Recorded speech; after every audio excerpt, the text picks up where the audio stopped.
coronavirus thing, and wanted to keep videos coming and keep some interesting things going on. So today we've got something very interesting, something we've never really done before that I'm excited about. As many of you know, that I've been asking you to read the book From Immature to Minister, handed out to just about all of you. And if I haven't handed you one yet, it's just because I haven't gotten to you yet. So today we're going to do some sort of a short interview with the author of the book and my brother, the pastor of the church in Stewart, Higher Purpose. He is here today, Aaron Meehan.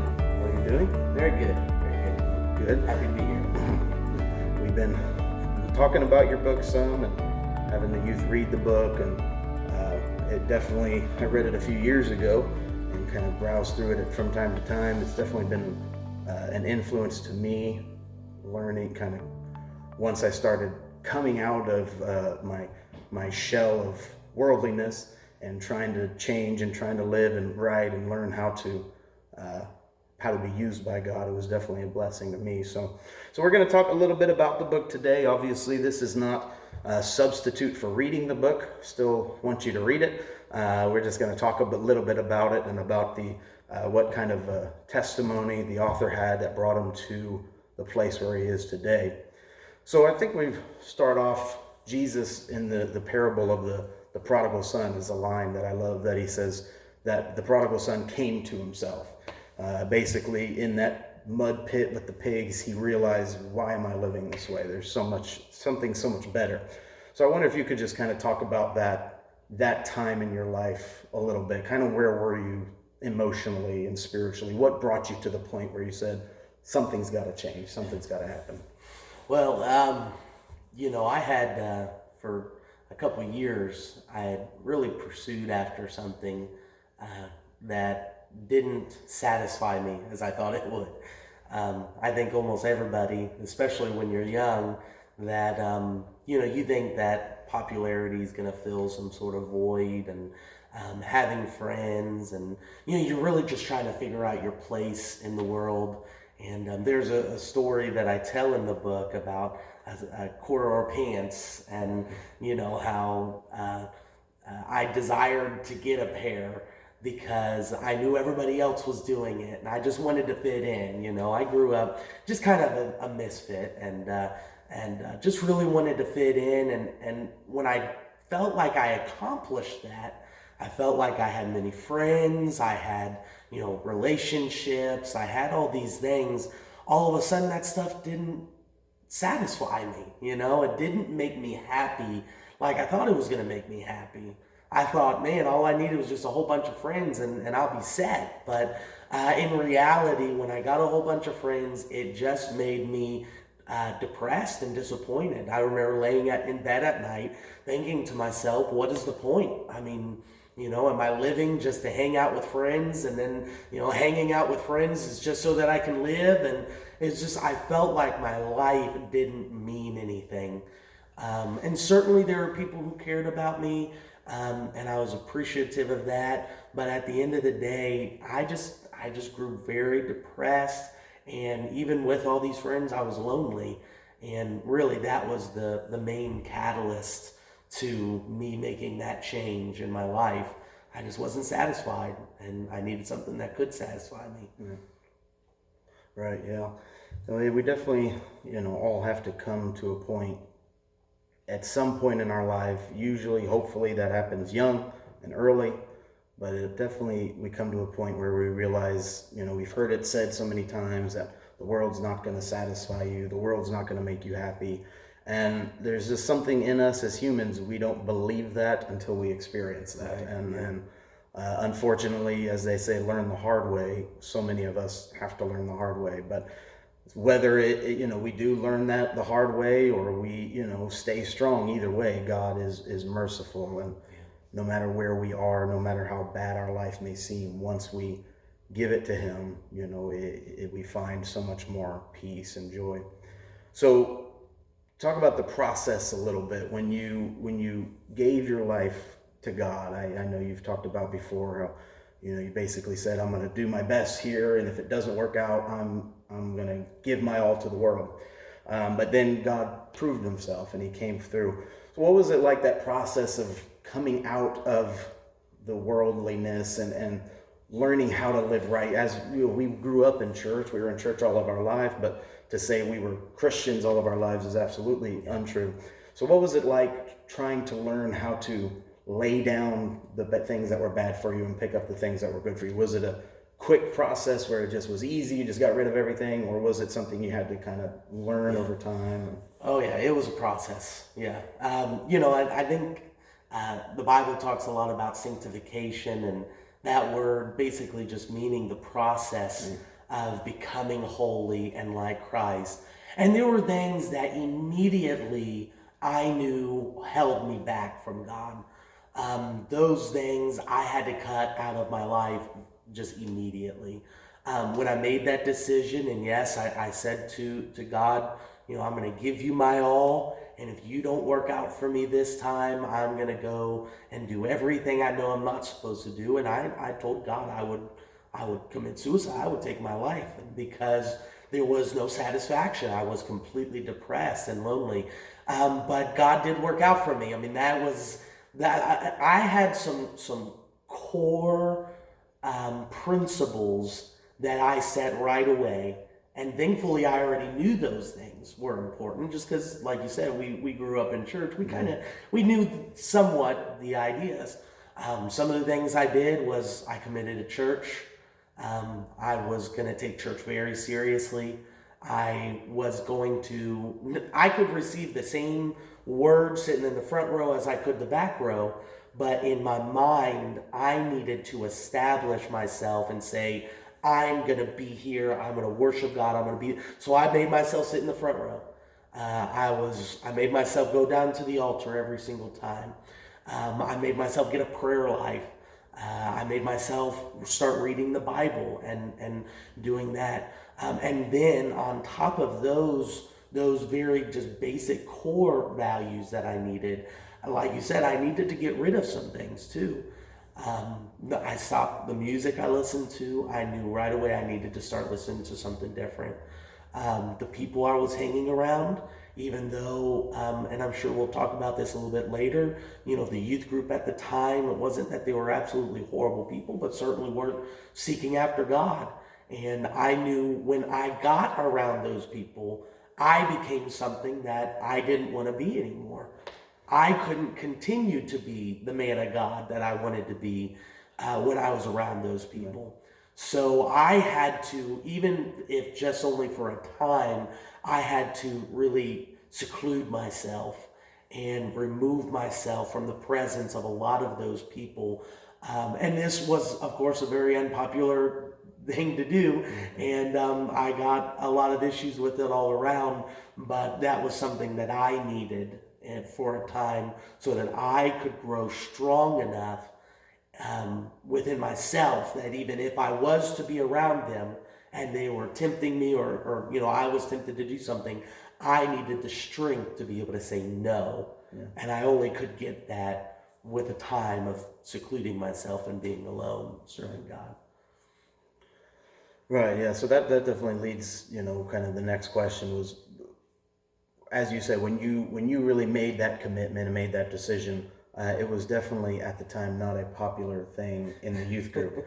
And I'm sure you will want to be kind, but I'll be the first to say I know I was one of the hardest heads that you came up against when it came to that. And I'm not proud of that, of course, but I'm thankful for what God has done in my own life. But what was it like?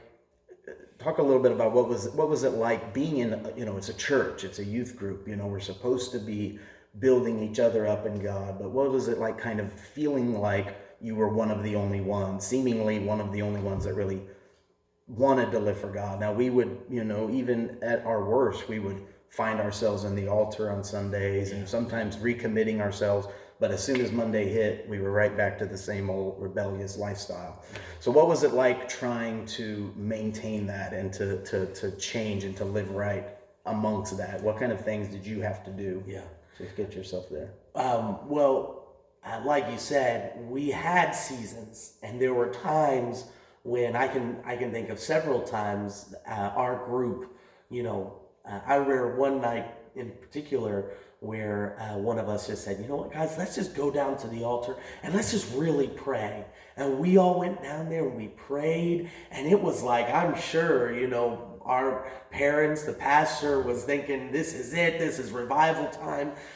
We were there praying for a long time. We prayed through. It was awesome.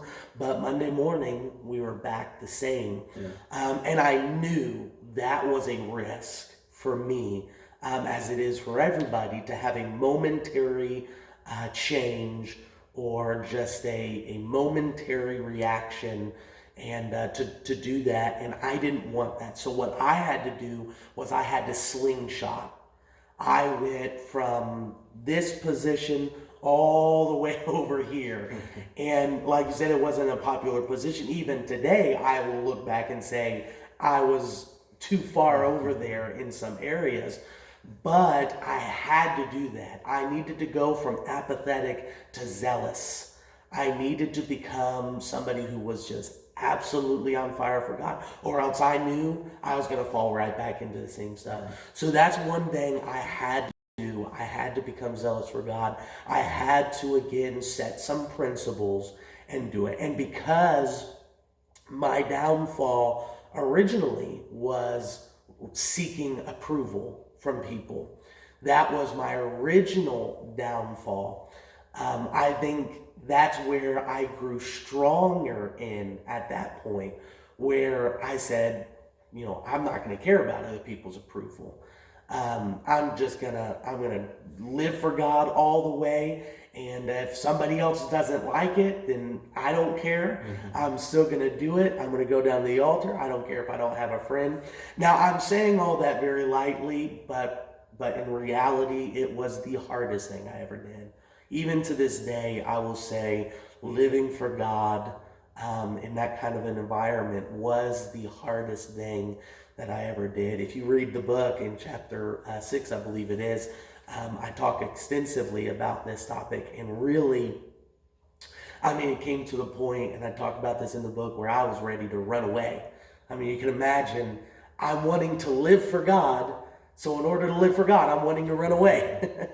But it was because of the opposition in the youth group, and just feeling like, if I'm going to live for God, then I need to be like this. But man, everybody seems to hate me for it.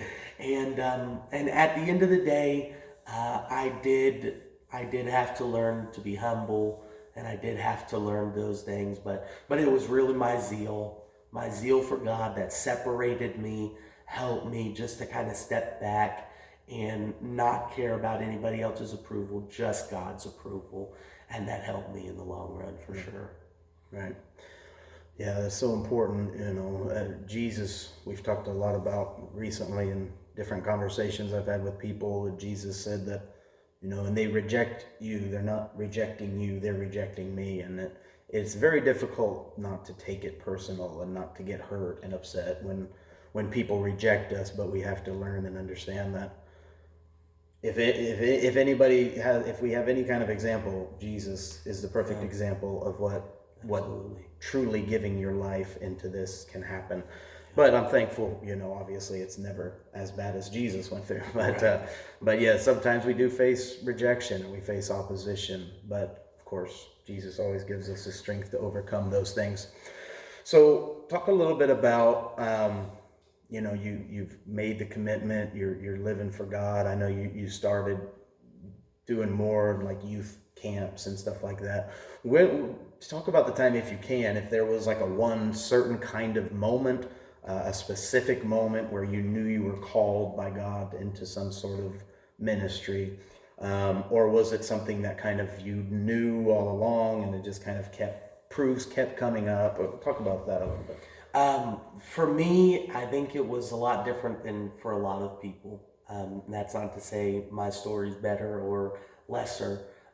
Everybody is different. We see in the Bible where there are several different ways that God called people. We see Paul who had a visitation from Jesus, speaking to him, knocking him off the horse, goes blind. We've got the disciples who were, obviously they're with Jesus, but they needed a season of walking with Jesus before they actually started working in the ministry. You see Stephen and Philip, who, you never hear anything of them. You just hear that they're filled with the Holy Ghost. Then men call on them to get involved in ministry.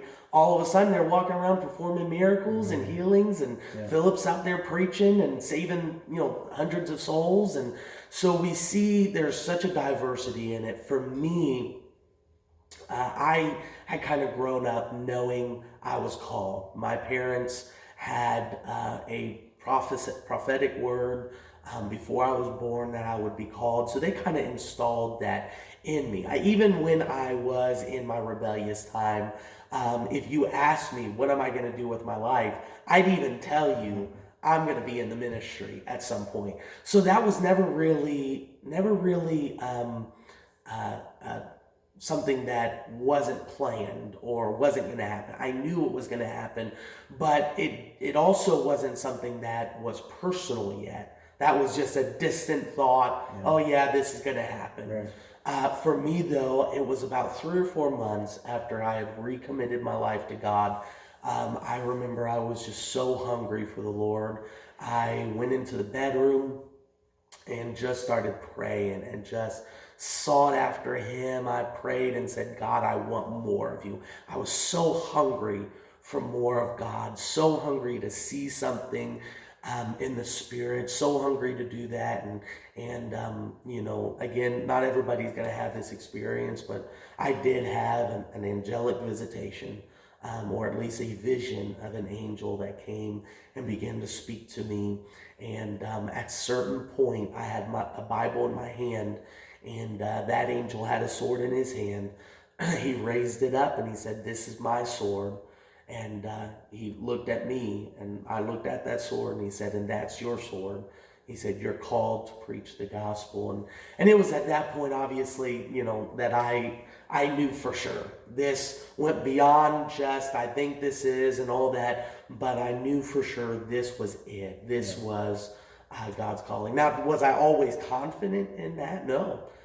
Even after that, there were still needing to be signs here and there that confirmed that calling. Right. But that was the initial moment there.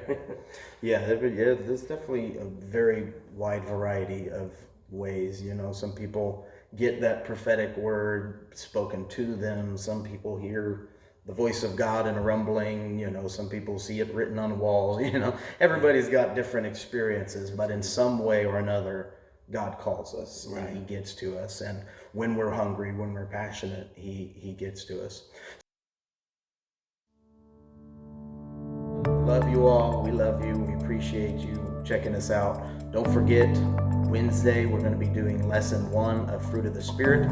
So make sure you tune in. I believe we're going to be doing that live. So make sure you tune into that at 7:30 on Wednesday.